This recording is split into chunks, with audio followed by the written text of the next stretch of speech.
What's going on, Governor? It's Chisgule here, and today we're going to show you the results of 6, that's right, 6 rallies on a fort that we built in order to safeguard our Zone 5.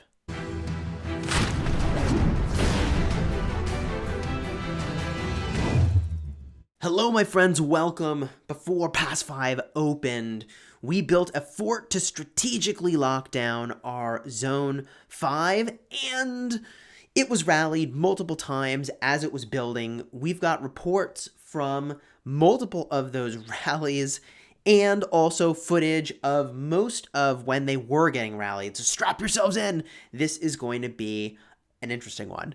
We're defending a fort that is being built, which is tough. When you're defending a structure, the challenge is that as it's being built, you can only have one march in that structure at a time, which means people need to be pretty smart about swapping their marches out of the structure and then back in.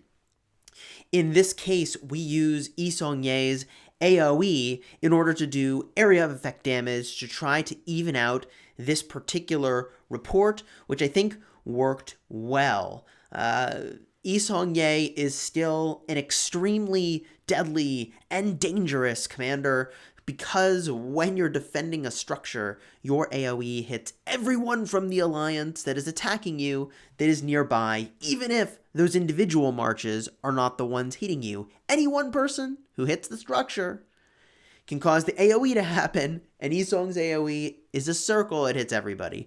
Now you're watching the second of 6 rallies on their way in. Groggy launching a counter rally with cavalry. This was when I had cavalry. I was 139 million power. I remember what that was like. Now, we launch a counter rally on their rally. They've got an Attila and Takeda. We have Wu, and it looks like we're using Yi Seong as the secondary still, which I think is a fine choice. Either during this video or right in the middle of this video, I have an entire murder ball worth of troops get just completely melted when I disconnected, which was kind of a bummer. So I'm trying to stay more back now with the position of my troops so that I don't march because of a disconnect deep into the territory of Kingdom 81 in yellow and have them get melted. So we're supporting from down below. We're also using a Joan of Arc in order to attempt to get our buffs onto the fortress. I also have a march that I'm trying to reinforce the fortress with, but I'm having a hard time getting into the fort. I've got it nearby so that I can get in. I would recommend putting it instead into one of the bubbled cities nearby, which will be a better choice. And on the topic of bubbled cities, you can see here that there were 2 bubbled cities. Let's talk about this report. We had 412,000 die. They had 435,000 die. They're using an Attila Takeda. Neither of them is expertise. Attila is 5552 and Takeda was 5554. Cruising through the rest of the log, 46,000 additional dead, 9,000 additional, 51,000 additional. The AoE from Yi Seong is very effective. 40,000 additional, 7,000 additional. By KVK Season 3, I might have expected we'd all have a better grasp of how that works, but here's the thing.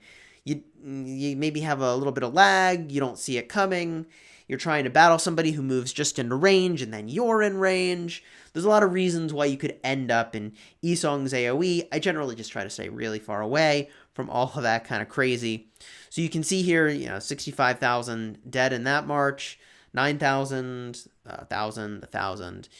The AoE does some pretty serious work. Now, the reason we've got this fort, and again, you can see in this picture, there's 2 cities that have the NB and NW tags. That is from Kingdom 81 to the north of us. So they actually, when they built into our zone, right when this pass opened, there's nothing we could have done to stop that, really. I mean, I guess we could have tried to build a fort, but then they would have just destroyed it. I mean, we could have used, flag building to get there, but that seems like a terrible proposition. Anyways, this fort is covering the area so that they can't move away one of their bubbled cities and then just build a flag. and there wasn't really a great way for us to build flags in order to stop them from building their own flags. So to try to prevent us from constantly having to defend flags, we put down a fort instead, which has a much longer burn time, gives us a much longer window of opportunity to deal with what's going on there. Now, I think we see here perhaps a couple marches are swarming the fort. It's hard to tell. It's totally crazy. We've got a few marches in the field just south of the fort. We've got a march that we want to either refresh our troops with or drop into the fort, depending on how that's looking. Yep, wow. I can't even keep track of everything that's going on. Whew. We are in a counter rally that has now launched. It looks like at this moment, I don't yet have troops in the fort. And this is one of the weirdnesses of using a 50% army expansion, is that I've got like 310,000 troops. I think now I'm on my way in. There we go. Now I made it in the fort. With 310,000 troops, if your alliance is doing a really great job of topping off the fort, other people end up joining in before you because they can. There, the rally report is canceled. And let's get a look, or rather the rally was canceled. Let's get a look at the report in just a moment. We still got some battling to do here in the field to keep it clear. And you can see that I'm encouraging our folks not to push into the territory on yellow so that they don't get the downside of fighting on that territory where the enemy has buffs to their stats. So we're trying to take those fights a little more defensively. We're bringing our Joan of Arc and Ethelfled back into position. Getting a look here, we had 393,000 die. They had 428,000 die. These trades are tough into a Attila Takeda, even not expertise, but we're using commanders that are doing AoE damage and swapping into them, which is getting us a lot of incremental value over the value of the sort of face value of that report, which isn't as impressive. We've got Groggy launching another counter rally. We fill it with calves, or attempt to, but it's already full. This was the point, by the way, where we had not yet expertised Attila Takeda. And believe me, we've got a ton of Attila Takeda craziness going on real soon. We do send a march up north to try to get somebody to come near us. And hopefully they do that so that like we can get our Joan of Arc buffs going. We see that there's some folks to the south, so we head over there to try to get the Joan of Arc buff rolling. Being very cautious not to chase deep into their territory. And you can see here we've already pre-selected our marches to try to move them in the right direction. This is tricky to move your troops around in this much craziness. You can see Simplify Graphics is on for this. The way that we're controlling our troops is largely by trying to tap and select. You can even see our Ethelfled went like way north before we try to move her back down. You try to double tap your troops, it selects all of them, and then you can drag and drop them to where you want. And we're doing that, but man, in this kind of crazy, it's hard to even select your troops at all to do that kind of maneuver. It's hard to select a target to hit at all.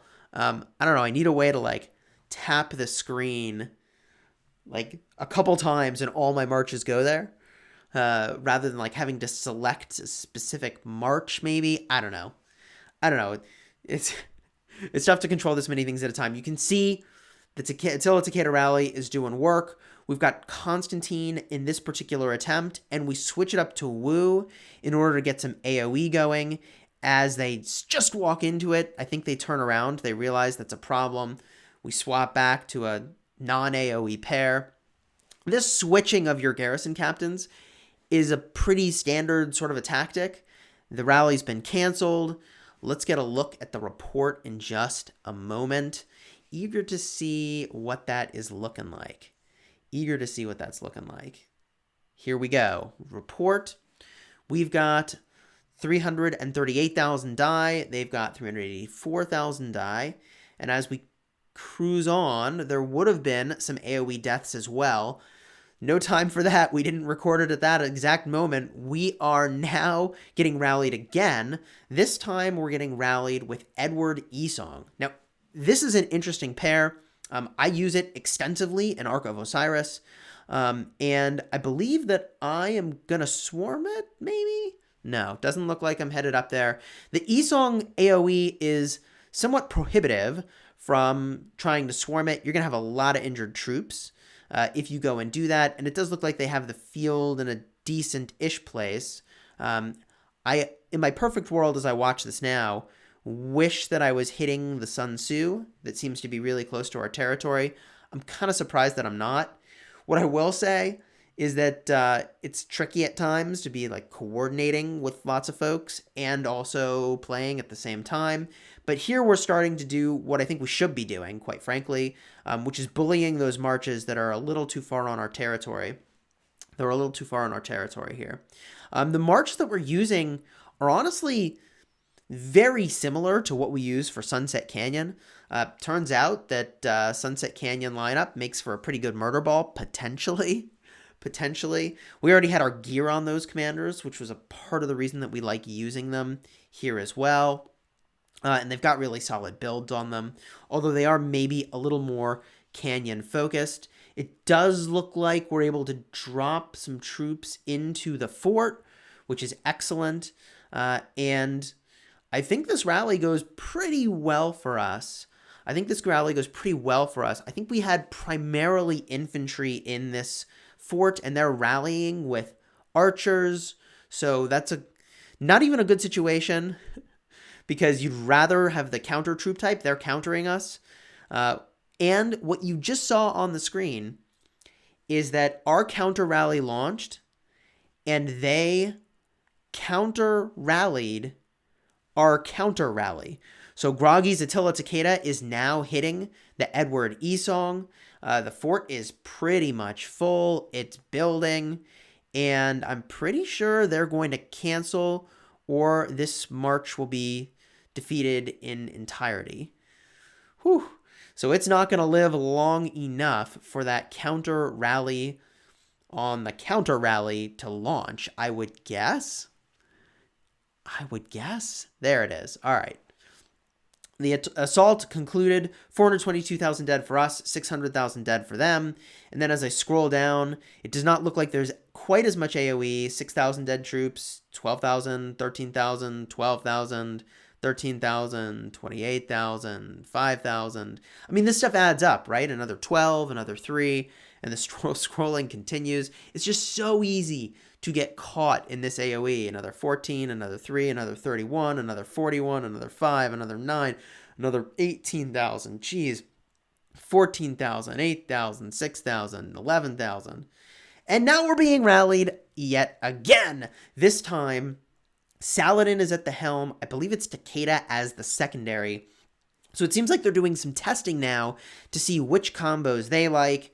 And testing early in a KVK is a great idea. I think that's a good plan. So their rally is in, and we've got a counter rally set. That counter rally will assuredly be Attila Takeda at this time.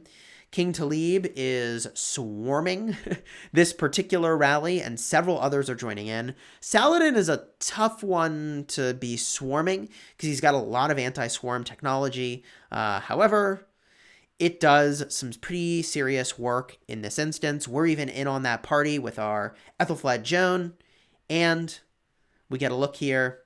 How are we looking? 65,000 dead for us, 167,000 dead for them. Maybe we shouldn't have been swarming it, so they would have maybe had more dead. Let that run longer. Anyways, 6 rallies in a short window of time. Our fort built successfully.